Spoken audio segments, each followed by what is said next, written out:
Hi, I'm Nicolas. And I'm Roman now. Welcome to The Long Take. This week we're discussing the new Nicolas Cage movie, although he's not really that much into it. For the half, it's called Longlegs. It's now in theaters worldwide. It's like a psychological horror detective thriller murder sort of mystery. What do you make of the movie, Roman? I also really liked it. I had after a very long time, I actually got affected by like a horror movie because, kind of desensitized at this point, but this one really works. A horror fan. So I don't even actually know the genre of the movie. I think I showed up for this one, which was I think good for me. Otherwise, I don't think I would have showed up probably. And it plays out like it's not like a standard horror thing. It's like more like a psychological horror, as I said, right? Like it's like this like insidious, creepy, like under your skin stuff going on. You're like, yeah, it's more like a detective thing. Like this person's trying to solve this mystery. But as it sort of deepens and deepens, it feels like it bakes in more horror and satanic and murder doll stuff along the way. Yeah. I mean, the first indication is, in fact, quite early in the movie, right? When she kind of just magically identifies this hideout and very quickly like first day on the job or something, she just shows up. He's like, "Yahan pe banda." Like what? Yeah. So and the movie doesn't really explain to you or try to kind of rationalize anything. It's just like how the people think that she has psychic powers. They do a quick test on her. Yeah. And then that proves that she has psychic powers. And the police is like, well, this case is not going anywhere for 20 years, so we might as well give it to some new person. Yeah. So, I mean, within the first 20 minutes, you're like, "Ek second, I thought this was going to be like Silence of the Lambs, but suddenly it's like a Stephen King version of Silence of the Lambs." Basically. Yeah. And uske baad to matlab, in quick succession, like there's voodoo stuff, there's like second half like really like a ramps up in terms of like, because until then we don't even get like Nicolas Cage it's like brief, they're trying to hide him as much as they can, and the second half, like, because we have intervals in movies in India of people who are listening outside, the second half basically like starts off with like Nicolas Cage, and suddenly you're getting a lot of him, you're getting like dedicated scenes with him, and that's when they really start to like sort of ratchet up the whole like, this is like, as you said, a Stephen King take on, like it's not just like, Two Dead to season 1. It's like Two Dead to season 1 like dialed to like 22. No, but what I also found interesting is that depending on the viewer, right, you might try to rationalize what happens in the movie, and there is a good chance that you might succeed in doing that, right? Because there is enough stuff in there for you to kind of decide that this is all a part of like some mass hysteria situation, Yeah, he's just like a regular wacko guy in a basement making dolls and thinking, like, brainwashing people into like killing themselves. Yeah, or even just like what the movie is really about is just how easily kind of decent people can turn, right? Yeah, tipped off the edge. Yeah, because he is targeting like quote unquote like nice Christian families, like vanilla families, as vanilla as possible. Yeah, and what he's proving is that kisi ko bhi you can influence and turn sort of into monsters. And ek to in effect that's happening, right? That's like part of the movie's plot. But then also as a viewer, if you're buying into, say, like the voodoo magic stuff, then you're also kind of buying into what the movie is thematically saying, right? It's saying that, yeah, we can influence you. You can actually convince you into thinking that this Silence of the Lambs type story actually has like supernatural elements. And that I found very interesting, because a part of you can just be like, ha, theek, this is like any other like exorcism of Emily Rose type situation, right? Because we know that Satan doesn't exist. But then it works on multiple levels, and I found that to be quite interesting. Yeah, I think that's where like it'll, as you said, it will work for like different audiences in different ways. Like the horror voodoo doll stuff, I think works the least for like a viewer like me, who's who prefers the like, oh yeah, it's just the reality is like obviously like very simple. It's like a detective thriller, and you really have to like find the pattern. It's just a guy trying to like like, as I said, brainwash people into thinking that they've gone crazy when they haven't actually gone crazy. Which is why like the ending sort of works the least for me, because I prefer the thing of like, yeah, if you break it down, things can be explained into like just like standard situations. But obviously the movie like really pushes, as it approaches ending, the movie really pushes it on its like, like, no, there is a higher element to it, right? Especially with the ending as well. Like her gun is literally not going off. So when you reach that point, you're like, yeah, clearly, like the movie really wants you to think that there's something more than, regular stuff happening here. Yeah, because also towards the end, it fully kind of leans into the supernatural stuff, right? Yeah. And then it becomes more and more difficult because even I was kind of trying to just rationalize it while I was watching. And for the most part, you can do it, right? But it's only towards the very end when she rushes to what's his name's house to save the girl. The boss, Agent Carter. The boss. Yeah. Which is when and they're already converted, right? Her mother has beaten her to it. And so then you're wondering, acha theek hai, abhi ye kaise main explain karu? And that's just like a faltu distraction that maybe it's only just me and most people just be like into the story. But then I was kind of thinking in my head how to kind of figure this one out. And I think at some point somebody says that they're already dead or something along those lines. Yeah, the mother sort of says that, but you can never tell if she's like sort of saying that as if like it's already happened, or she's saying as if like, like that she's already won. Yeah. But either way, it's one of those things where, this ambiguous enough for you to kind of be like, acha, kya ho raha hai, whatever. And then also it's kind of distressing, the ending, because it's I mean, the whole movie is in fact distressing on like multiple levels. But then just the end. I mean, I don't like technically. She saves the girl, but did she like save the girl because everybody else died? She killed her own mother, And once you just understand the full scope of this scheme that this person was kind of orchestrating, that's kind of like just unsettling, no? And because I'm not even sure there is a quote-unquote save thing, right? Because we've seen the only survivor, right? Like here in Chicago doing a cameo role in the movie. Like if you consider that saving, like she's clearly like completely unsettled, right? So like wants to say that this, whatever, like it's not like what matters what happens after the end of the movie, but like say we could really focus on that for a second and say that this girl like goes on, like I'm not sure she's ever going to be okay that time. Yeah, or even Lee, right? Because the movie eventually reveals that she was also like touched by this person when she was 9 or whatever, right? Yeah.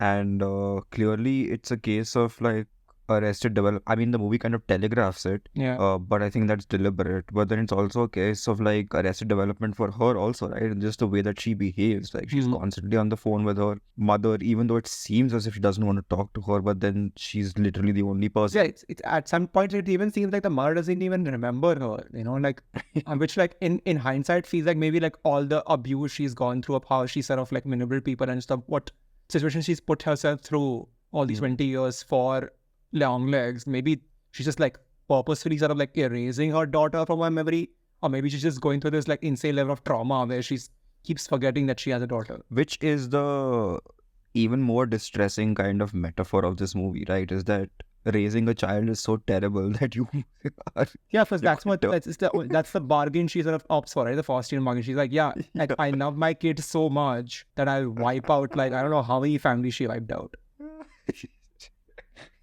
It's like a reminder of like, Darrenowski's mother, basically. Kind of. Yeah.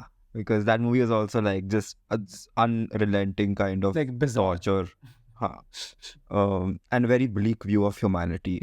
Similar to this one, right? Because this is like the first half is, I mean, obviously there's this atmosphere situation happening and the way that it's being made, right? It's slow. Which is probably my favorite part of it. Just like, how the movie sort of like pulls you into its world, conveying a sense of like time, or just like not even time, it's more of like just like the mood, like creeping dread. Yeah, it is creeping dread, like like, and it's the best position for it in terms of that this is made for like a theater movie, right? Because this would not work if you're watching it at home with like your on your curtains not drawn, a light coming in from everywhere, because that the darkness of the theater adds to the movie's like sort of insidious dread. You're like, are the people around me also going to just like wake up any moment, just like start stabbing me or something? Also, just like the opening scene itself is like a incredibly strong opening, right? So you're immediately not only like in this world, but you're like so fascinated by this character. I was fascinated by the aspect. I was like, wait, is the entire movie gonna play out like this? I was like, this is insane. Like, how did someone, especially in India, how did someone like get distribution for this? And like, we are going to show this movie in theaters, and like, amazing, good for you, because this feels like a film festival title. Like, this is what do I go to film festival? And we don't never get this. come to film festival to watch a movie like this is going to play on half the screen. And then at least like that was just for the opening. I was like, okay, maybe that went down slightly easier with the guy bankrolling this. Yeah. I mean, it's interesting because also they're concealing him, right? And that they're kind of teasing, which I don't know if you know, like this is one of the few movies just come in a marketing consume kiya thoda sa. I mean, I didn't watch the trailers or anything, but then there was that one sort of, I don't know, video that they kind of released in which, did you see that one in which... No, I don't think I saw anything. The only thing I saw was the poster while booking the ticket, and I was like, wait, they made a poster where there's no face? Who said yes? No, I'll tell you, no. So this video I'm talking about, it's basically that interrogation scene at the end with the Lee and Longlegs, right? And also what they do is they reveal that her heartbeat increased by like 2 times. Like actually when they were filming the scene. So when she sees him for the first time, वहाँ पे लिखा आता है कि Micah Monroe's heartbeat went to 176. Which is, I think, a great way to kind of market this thing. Yeah. Also because you've obviously decided that we don't want to show Nicolas Cage, right? Which is a brilliant... The most recognizable feature of the movie. And even, I mean, forget the marketing, even the movie itself, right? It's a genius move. Because even if I hate the movie, for 1 hour, I'm at the very least excited about seeing कि Nicolas Cage क्या करेगा. Yeah. Because not like they only hide through visuals. Not like they hide like his entire existence. Because like 2 seconds after like he tries to come into the frame and the movie cuts to the title, they're like Nicolas Cage's Longlegs. I'm like, okay, but where? And where? It's also like just insane sort of character, like an instantly kind of memorable creation. Because not in a million years would I have imagined that this is what they would have come up with, right? Someone with this botched kind of plastic surgery. Yeah, it's almost like Joker in the Dark Knight if he grew his like hair longer. Yeah, no, but the Joker in the Dark Knight is actually scary. And I mean, scary in a very different way. This person is scary as well. He's very scary. But then as you grow to know him, the rational part of your brain is also poking at you and saying that, no, this guy is just some loser, right? Who just liked heavy metal music. And that's how he sings. And that's basically the explanation for what his mind has been warped by that, just that era ka culture, right? Which, like there was so much like hue and cry about satanic panic that he seems to have like internalized it and just like be like, this is my life now. Yeah, and it impacts both sides, right? It clearly impacted Longlegs, right? Or whatever his name is, I'm forgetting. Cobble. And it has also impacted the FBI, right? Because they are taking the Satanism seriously to a degree. And it's just like this overwhelming sense of, this, which is why it's set in a certain era, right? This wouldn't work in 2024 because you'd have like, I don't know, phones or distraction, this, that, you have to explain a million things. But 1990, you can easily buy that this entire community in this part of the world actually started believing for a while that Satan was among them, right? And we've all heard of like the West Memphis 3 and all those stories, right? कि उनको actually arrest कर दिया था because they like Megadeth and stuff. So it's fully believable that even law enforcement is like fully influenced by just the paranoia. Yeah, and obviously the isolation, like the physical isolation the movie like contributes to that, right? Yeah. It wouldn't work, as you said, with technology, and also it wouldn't work with like if it's set in a more densely populated place. It can only work in a situation where like no one seems to live around no one. And yeah, that's very deliberate, right? Because you don't see like anybody. Every set like there is either like just one person there visiting at someone's house, or either it's 0 people and it's like an empty house. Yeah, there's no crowd, there's no interaction. She doesn't talk to anybody. In fact, how she's framed is very... Yeah, there's no like media like coming to me like ye case kab solve hoga. No, that doesn't exist. Even in the scene where, it's very funny that she lives in that cabin in the woods, right? But which is like full like, like horror movie territory. Like you're asking to be killed. Yeah, but in the moment, obviously, I'm not laughing, right? This is only later. I'm like, ha ha ha, that was a good one. But in the moment, I'm like terrified, like, oh my God, leave, right? Because we know that he's there. And the movie frames her in such a way where you're like just constantly looking around her and behind her.